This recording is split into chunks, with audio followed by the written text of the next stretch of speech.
as a kid, getting around and you keep your eyes open, your ear to the ground. Because I'm going back to the days of horse teams and bullock teams. And the kids, you know, they used to say, "Oh, here comes Ben the Bullocky," upon his bullock dray. He eats those soddy dampers and he shits as hard as clay. He started out from Kaluma with 40 bales of wool. The roads were rough and heavy and the bastards wouldn't pull. Now Nobby strained and broke the yoke and poked out the leader's eye, and the dog shit in the tucker box, 9 miles from Mungandine. Yes, knocking about the back blocks, I was to run into a drover, the Diamantina Devil. He was about 4'6" high and had a big cowboy hat on. He had 7 gins, 7-mile-old gins, that all rode piebald horses. And that's how he done the job, that's how he got stock along the road.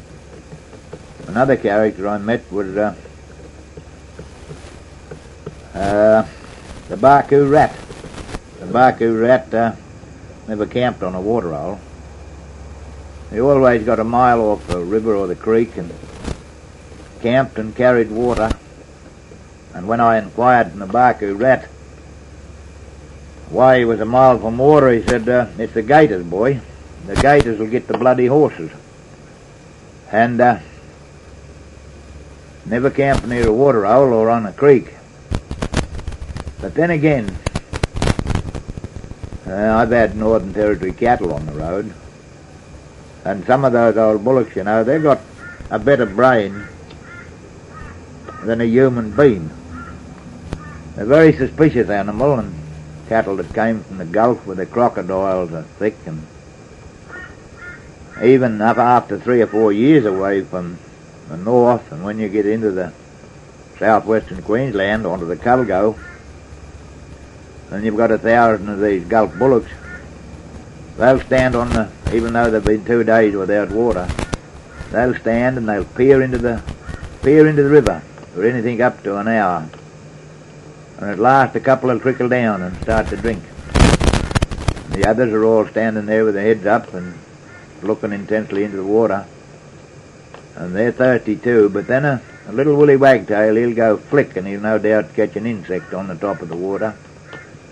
And those 3 bullocks will bounce back up the bank and start a bit of a rush, a bit of a stampede.